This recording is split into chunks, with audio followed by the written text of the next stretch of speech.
दर्शकों नमस्कार। दर्शकों इस वक्त मैं मौजूद हूँ बैतूल इटारसी रोड पर और आप मेरे पीछे जो बड़ा सा बैनर देख रहे हैं इस पर लिखा हुआ है दिव्य धर्म यज्ञ दिवस।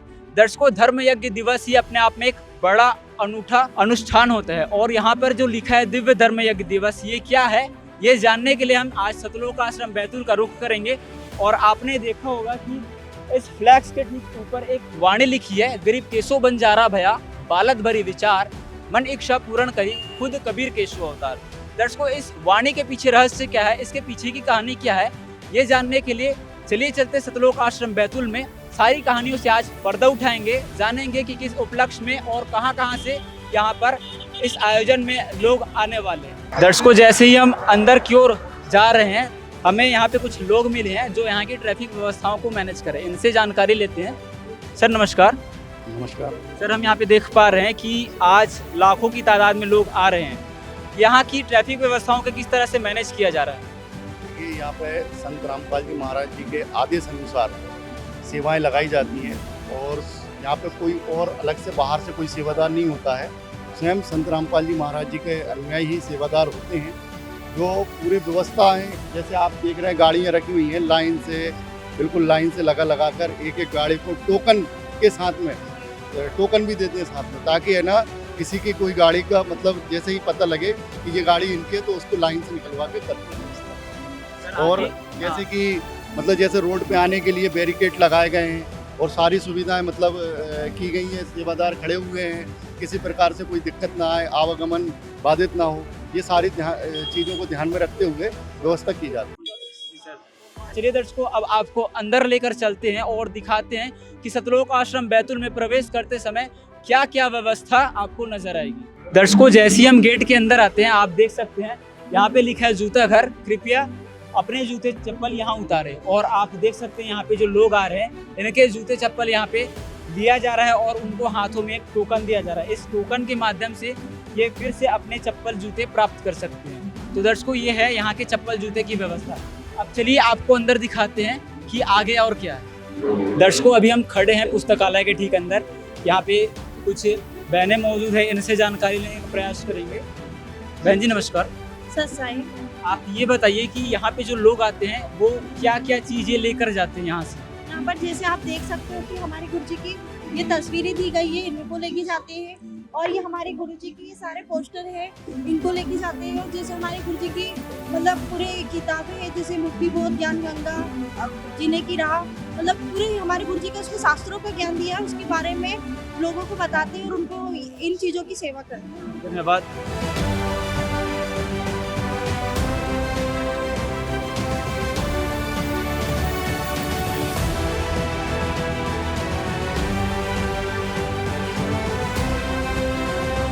दर्शकों जैसे ही हम थोड़ा आगे बढ़ते हैं तो यहाँ पे आप मेरे पीछे देखेंगे निःशुल्क नाम दीक्षा केंद्र लिखा हुआ है। यहाँ पे कुछ लोग मौजूद हैं, इनसे जानते हैं। सर यहाँ पे हम देख पा रहे हैं निःशुल्क नाम दीक्षा केंद्र लिखा है, क्या होता है यहाँ पे? जी यहाँ सद्गुरु रामपाल जी महाराज की दया से बिना पैसे लिए, बिना निःशुल्क यहाँ नाम दीक्षा दिए जाते हैं। नाम दीक्षा की सुविधा मतलब गुरु बनाने वाले। जी दर्शकों ये है नाम दीक्षा केंद्र। यहाँ पे जो इच्छुक श्रद्धालु है जो संत रामपाल जी महाराज जी से नाम दीक्षा लेना चाहते हैं वो यहाँ पे निःशुल्क नाम दीक्षा ले सकते हैं। दर्शकों ये है आध्यात्मिक प्रवेश द्वार। आप मेरे पीछे जो द्वार देख रहे हैं एक बड़ा सा आध्यात्मिक प्रवेश द्वार है। हम आपको अंदर लेकर चलते हैं और दिखाते हैं कि यहाँ पे किस तरह की आध्यात्मिक प्रदर्शनी लगाई हुई। तो यहाँ पे आप कटआउट के माध्यम से देख सकते हैं कि किस तरह से एक षड्यंत्र के तहत काशी में 18 लाख साधु संतों को भोजन भंडारा के लिए एक झूठी चिट्ठी डालकर इनवाइट किया गया था। और आगे की जो तस्वीर है इसको इस लेआउट में आप देखेंगे कि किस तरह से केशव बंजारा के रूप में कबीर साहब जी ने अपने दूसरे अवतार में 9 लाख बैलों के साथ और 1 लाख सेवादार के साथ चौपड़ के बाजार में जाकर भोजन भंडारे की व्यवस्था की। तो ये देखिए दर्शकों कि किस तरह से काशी नगरी के चौपड़ के बाजार में सतलोक से अति स्वादिष्ट मोहन भोजन भंडारा का आनंद लेते विभिन्न धर्म संप्रदाय के साधु संत और आम जनता। आप देख सकते हैं कि कैसे इन्हें मोहन भंडारा करवाया जा रहा है। दर्शकों इस भंडारे की एक खास बात और थी कि जब भी कोई भंडारा करता था तो उन्हें भोजन के पश्चात एक दोहर यानी एक उच्च क्वालिटी के कंबल और एक मोहर दी जाती थी। आप देख सकते हैं कि किस तरह से यहाँ पे दोहर और मोहर दी जा रही है भोजन भंडारा करने के बाद। तो ये आध्यात्मिक प्रदर्शनी का अंदरूनी हिस्सा है। और आप यहाँ पे देखेंगे कि अलग अलग यहाँ पे सदग्रंथ रखे हुए हैं। यहाँ पे एक दादाजी हैं, इनसे जानकारी लेते हैं। दादाजी, यहाँ पे क्या कुछ हो रहा है? यहाँ सदग्रंथों की प्रदर्शनी है, आध्यात्मिक प्रदर्शनी। इसके अंतर्गत चारों वेद, कबीर सागर, कुरान, पुराण, बाइबल, पुराण, पूरे श्रीमद् भागवत गीता, ये सब रखे हुए हैं। आपके पीछे जो यहाँ पे लोग आए हुए, श्रद्धालु आए हुए हैं, ये क्या कर रही है? ये श्रद्धालु यहाँ सदग्रंथ के अनुसार भक्ति बताने की सेवा दे रहे हैं। जो जगत के लोग आते हैं जिनने नाम दीक्षा नहीं ली है, उनको तत्व ज्ञान समझाने के लिए यहाँ पर ग्रंथ रीडर सैकड़ों की संख्या में बैठे हैं। दर्शकों, इस समय जहां मैं मौजूद हूं, ये है सतलोक आश्रम का मेन पंडाल। और ये सामने आप जो मंच देख रहे हैं, इस मंच पर आप देखिए किस तरह से संत रामपाल जी महाराज जी की तस्वीर ऊपर में लगी हुई है और यहाँ पे श्रद्धालुगण आते हैं। आप यहाँ पे देख सकते हैं कि किस तरह से अष्टंग से दंडवत प्रणाम किया जा रहा है। यहाँ पे आके लोग नतमस्तक होते हैं और इस आश्रम की आप भव्यता शोभा देख सकते हैं कि किस तरह से इस जगह को दुल्हन की जैसे सजाया गया है। और तस्वीर के माध्यम से भी शायद यहाँ पर जो जिस उपलक्ष्य में समागम हो रहा है, यहाँ पे दिव्य धर्म यज्ञ दिवस नाम दिया गया है, इसको भी इस पीछे तस्वीर के माध्यम से प्रदर्शित किया गया है। और इसके ठीक पीछे आप देखेंगे तो यहाँ पे सदग्रंथ साहिब का पाठ किया जा रहा है, जो कि संत गरीबदास जी महाराज जी का बताते हैं। चलिए दर्शकों, आपको दिखाते हैं उस लास्ट छोर में जो ज्योतियाँ जल रही है। इस पे दर्शकों ये देखिए, यहाँ पे जो ज्योतियाँ जल रही है वो शुद्ध देसी घी का है। और बताया जाता है कि यहाँ पे जो ये ज्योतियाँ हैं, इससे ज्योति हवन यज्ञ का लाभ होता है। ये सतलोक आश्रम बैतूल में इस तरह से आध्यात्मिक यज्ञों में एक यज्ञ ज्योति हवन यज्ञ की भी है। ये जो प्रोग्राम है किस उपलक्ष्य में हो रहा है, साथ ही यहाँ की जो भव्यता है वो इतनी आकर्षक तरीके से, इतनी मनमोहक सुंदर क्यों सजाया गया? सर नमस्कार। नमस्कार सर। जैसा कि हम यहाँ पे देख पा रहे हैं कि काफी भव्य तरीके से ये आश्रम सजावट की गई है, तो इसे क्यों सजाया गया और इसके पीछे कहानी क्या है? सर मैं बताना चाहता हूँ, ये संत रामपाल जी महाराज के सानिध्य में ये भंडारा किया जा रहा है। ये 512वां दिव्य धर्म यज्ञ है, जो 600 वर्ष पहले कबीर परमात्मा के नाम पर छोटी चिट्ठी लिखकर, और ये बताया गया था कि कबीर नाम का सेठ 18 लाख साधु संतों को भंडारा करा रहा है, क्योंकि जिससे कि कबीर जी काशी छोड़ कर चले जाए, सिख टकी की चाल थी। उसी उपलक्ष्य में ये भंडारा का कार्यक्रम चल रहा है। तो ये कह सकते हैं कि जो 18 लाख साधु संतों को कबीर साहब जी ने भंडारा किया, उसके उपलक्ष्य में एक प्रोग्राम है। जी सर जी। और सर अगर इसके बारे में आपको पूरी जानकारी चाहिए तो बाहर हमारे प्रदर्शनी लगी हुई है, प्रदर्शनी में आप देख सकते हैं, उसका पूरा चित्रण कराया है और उसमें पूरा बताया हुआ है कि दिव्य धर्म यज्ञ के बारे में आपको पूरा सब चीज़ देखने को मिलेगी। हमने देखा है प्रदर्शनी, हमने आपको दिखाया था कि किस तरह से यहाँ प्रदर्शनी लगी हुई है, लेकिन वास्तविकता अभी उभर कर सामने आई है कि जो वो प्रदर्शनी थी वो इस विशेष उपलक्ष्य के अवसर पर ही लगाई हुई थी। चलिए दर्शकों, अब आपको यहाँ की भोजन भंडारे की व्यवस्था दिखाते हैं। यहाँ पे एक बहन जी है, इनसे जानते हैं। जी नमस्कार। अब यहाँ पे देख पा रहे हैं कि काफी लाखों की तादाद में लोग यहाँ आए हुए हैं, तो इनके भोजन भंडारे की क्या व्यवस्था है यहाँ? जो श्रद्धालु जन आएंगे उनके लिए व्यवस्था किए गए हैं, लड्डू राम, जलेबी राम और पूड़ी राम की भी व्यवस्था किए गए हैं। जो श्रद्धालु जन आएंगे यहाँ भंडारे पे और वापस जाएंगे तो उनके लिए पूड़ी राम की भी व्यवस्था किए गए हैं और पूड़ी राम पैकिंग भी कर रहे हैं माताएं। तो ये सामने इधर की साइड में जो पूड़िया पैकिंग हो रही है, वो जो जाने वाले श्रद्धालु उनके लिए?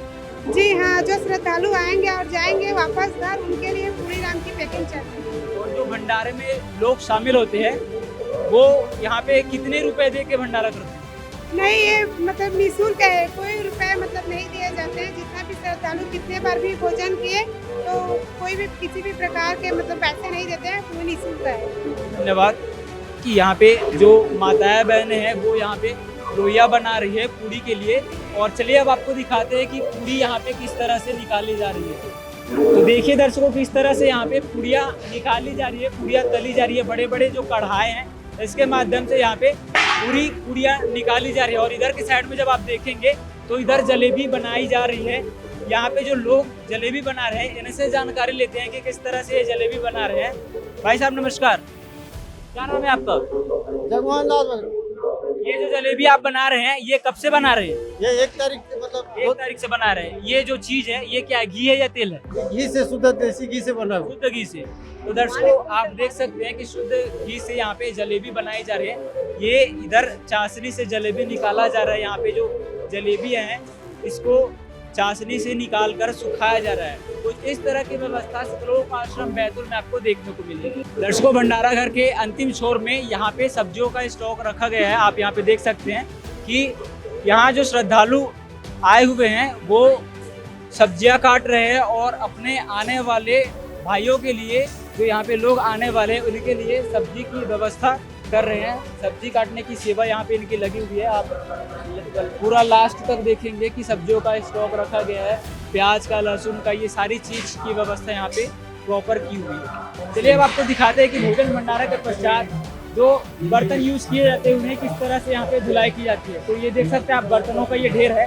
सबसे पहले इसमें पाइप के माध्यम से जो पानी है इस बर्तन पे मारी जाती है और उसके बाद यहाँ पे जो लोग हैं वो बर्तनों की सफाई कर रहे हैं और 1 नहीं 2 नहीं 3 नहीं बल्कि 4 5 6 टपों पे बर्तनों की धुलाई की जा रही है। आप यहाँ पे थोड़ी सी शोर ज्यादा है क्योंकि बर्तनों की सफाई हो रही है। साथ ही जो पीछे बॉक्स है तो इसमें संत गिरिदास जी महाराज जी की अमर वाणी का अखंड पाठ भी चल रहा है, जिस कारण से आपको शोरगुल भी ज्यादा दिखाई देगा, सुनाई देगा आपको। ठीक इसी तरह की व्यवस्था यहाँ पे माता और बहनों की साइड में है। आप यहाँ पे भी देखेंगे कि सेम व्यवस्था है। यहाँ पे गिलास है, बर्तन है, थाली है, इनकी धुलाई की जाती है। इसके बाद इसे फिर से यूज किया जाता है। आप पीछे जो बड़ा सा जाली देख रहे हैं, इस जाली में धुलाई के पश्चात बर्तनों को रखा जाता है। उसके बाद से इसे फिर से उपयोग में लाया जाता है। तो ये थी यहाँ की बर्तनों की सफाई की व्यवस्था। तो दर्शकों देखा आपने कि किस तरह से यहाँ पे जो दिव्य धर्म यज्ञ दिवस का आयोजन किया गया है, इसके पीछे की वास्तविक कहानी क्या थी। साथ ही आपने यह भी जाना कि सतलोक आश्रम में आज इस विशेष जो आयोजन किया गया है दिव्य धर्म यज्ञ दिवस पर, वहाँ कितने की तादाद में श्रद्धालु आए हुए और उनके भोजन भंडारे की क्या व्यवस्था है। दिव्य धर्म यज्ञ दिवस आज इसका याद में ये भंडारा मनाया जा रहा है और इस तरह से न केवल एक सतलोक आश्रम बैतूल में बल्कि नेपाल सहित भारत के 13 सतलोक आश्रम में इस तरह की व्यवस्था आपको देखने को मिलेगी। दर्शकों इसी तरह की वीडियो के लिए बने रहिए हमारे ऐसे न्यूज चैनल के साथ। आज के लिए बस इतना ही। कैमरा पर्सन सुजल के साथ मैं मुक्तानंद, ऐसे न्यूज छत्तीसगढ़ से। धन्यवाद।